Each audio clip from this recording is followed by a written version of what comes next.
అందరికీ నమస్కారం. ఐఏఎస్ శ్రీలక్ష్మి ఈ పేరు తెలియనోళ్ళు నాకు తెలిసి ఉమ్మడి ఆంధ్రప్రదేశ్లో ఎవరూ ఉండరు. ఓబులాపురం మైనింగ్ కేసులో అప్పుడు గాలి జనార్దన్ రెడ్డి గారికి బాగా పనికొచ్చేట్టుగా చేసింది. ఆవిడ యొక్క అధికారాన్ని దుర్వినియోగం చేసింది.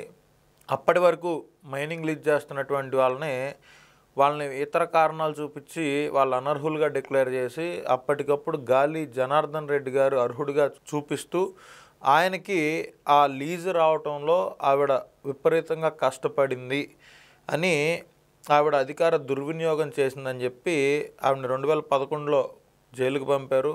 2012లో ఆవిడ జైలు నుంచి బయటకు వచ్చింది. అయితే ఐఏఎస్ శ్రీలక్ష్మి గారి గురించే నేను ఎందుకు మాట్లాడుతున్నానంటే, జగన్మోహన్ రెడ్డి గారికి సంబంధించిన అవినీతి కేసుల్లో కూడా ఈవిడ ప్రమేయం ఉంది.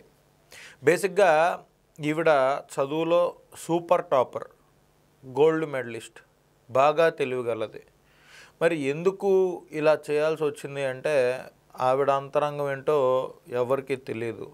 అప్పుడున్న రాజకీయ పరిస్థితుల్లో అప్పుడున్న ప్రెజర్స్ వల్ల ఆవిడ తప్పక అలా చేయాల్సి వచ్చిందా లేదా అనేది ఎవరికి తెలియనటువంటి విషయం. అయితే ఈ కేసులో నుంచి నన్ను తీసేయండి అని చెప్పి ఈవిడ హైకోర్టులో పిటిషన్ దాఖలు చేసింది 2022లో. నాకు ఎటువంటి సంబంధం లేదు, ఆ కేసులో నన్ను A6గా పెట్టారు, నన్ను ఆ కేసు నుంచి బయటకు వదిలేసేయండి ప్లీజ్ అని చెప్పి కోర్టులో పిటిషన్ వేస్తే ఆ కోర్టులో విచారణ జరిగి ఆవిడ పేరు తీసేయమని చెప్పి సిబిఐకి ఆర్డర్స్ ఇచ్చింది కోర్టు. సిబిఐ వాళ్ళు ఏం చేస్తారండి, వాళ్ళకి ఈవిడ ప్రమేయం ఖచ్చితంగా ఉంది ఈ అవినీతి కేసుల్లో అని చెప్పి సిబిఐ వాళ్ళు ఏం చేశారు, సుప్రీంకోర్టుకి వెళ్ళారు. సుప్రీంకోర్టుకి వెళ్ళి హైకోర్టు ఇచ్చిన తీర్పును సవాల్ చేశారు. సుప్రీంకోర్టులో ఏమొచ్చింది, మీరు మళ్ళీ ఆవిడ పేరు తీసేయటానికి కాదు, ఆవిడ మీద మళ్ళీ ఎఫ్ఐఆర్ బుక్ చేయండి, ఆవిడ మళ్ళీ విచారించండి మీరు అని చెప్పి సుప్రీంకోర్టు ఆదేశాలు ఇచ్చింది. ఈ శ్రీలక్ష్మి గారు ఒక్కళ్ళ గురించే మనం మాట్లాడుకుంటున్నాం. ఇది అయిపోయిన తర్వాత అసలు ఐఏఎస్ఎల్ని ఐపీఎస్ఎల్ని వాళ్ళు ఎలా వాడతారు రాజకీయ నాయకులు అనేది మాట్లాడుకుందాం.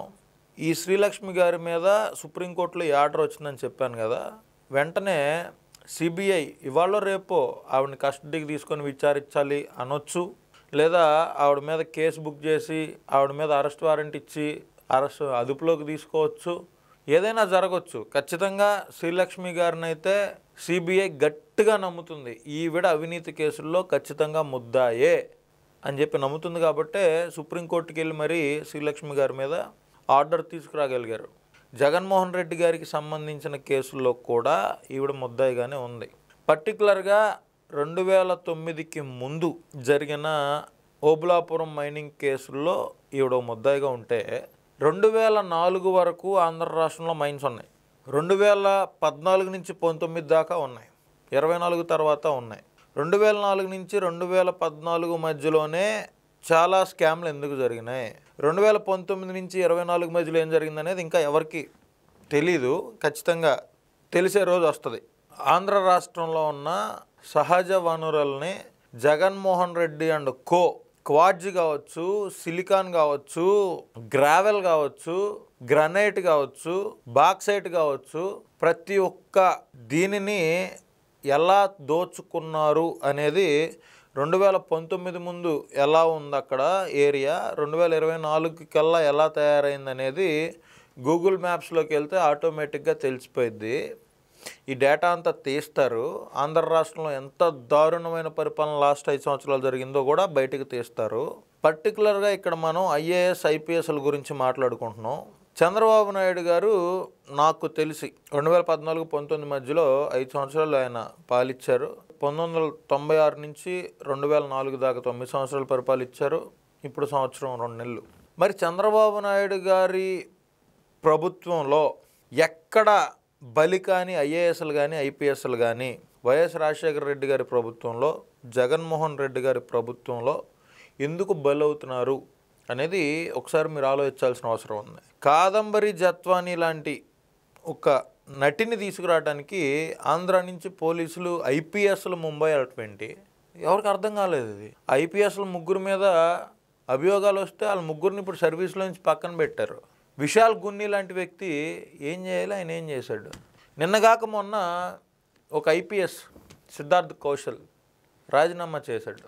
ఇది కూటమి ప్రభుత్వం కక్ష సాధింపే అని చెప్పి జగన్మోహన్ రెడ్డి మాట్లాడతాడు. వాస్తవంగా జగన్మోహన్ రెడ్డి కారణం కాదా సిద్ధార్థ్ కౌశల్ అరెస్ట్కి? ఖచ్చితంగా ఐపీఎస్లతో ఏ పనులు చేపించాలో జగన్మోహన్ రెడ్డికి తెలీదు. ఐఏఎస్లను ఎలా వాడుకోవాలో జగన్మోహన్ రెడ్డికి తెలీదు. ఐఏఎస్లు అయితే పూర్తిగా వాళ్ళ అవినీతికి సహకరించాలి. ఐపీఎస్లు అయితే వాళ్ళు ఎన్ని అరాచకాలు చేసినా సైలెంట్గా కూర్చోవాలి. లా అండ్ ఆర్డర్ అనేది మెయింటైన్ చేయకుండా వదిలేసి కూర్చోవాలి. ఇది జగన్మోహన్ రెడ్డి 5 సంవత్సరాల పరిపాలన. ఈ విధంగా జగన్మోహన్ రెడ్డి కావచ్చు, వాళ్ళ తండ్రి గారు కావచ్చు, ఐఏఎస్లను ఐపీఎస్లను విపరీతంగా బలి తీసుకున్నారు. బలి తీసుకోవటం అంటే చంపేయటం కాదు, వాళ్ళ సర్వీస్నే బలి తీసుకున్నారు. వాళ్ళు దేశ సేవ చేయడానికి ఐఏఎస్లు ఐపీఎస్లు అయితే వీళ్ళ సేవలో వాళ్ళని ఉపయోగించుకొని వాళ్ళని జైళ్ళ పాలు చేసిన వాళ్ళు రాజశేఖర్ రెడ్డి, జగన్మోహన్ రెడ్డి. అది కథ. ఐఏఎస్ శ్రీలక్ష్మి అనే వ్యక్తి ఖచ్చితంగా జైలుకి వెళ్ళటం ఖాయం. అతి త్వరలో ఇంకొంతమంది ఐఏఎస్లు ఎవరైతే గత 5 సంవత్సరాల పరిపాలనలో తీవ్రంగా వాళ్ళ యొక్క అధికార దుర్వినియోగానికి పాల్పడ్డారో వాళ్ళు కూడా లోపలికి వెళ్తాం ఖాయం. మీ అమూల్యమైన సలహాలు సూచనలు ఉంటే కామెంట్ రూపంలో తెలియజేయండి. అందరికీ నమస్కారం.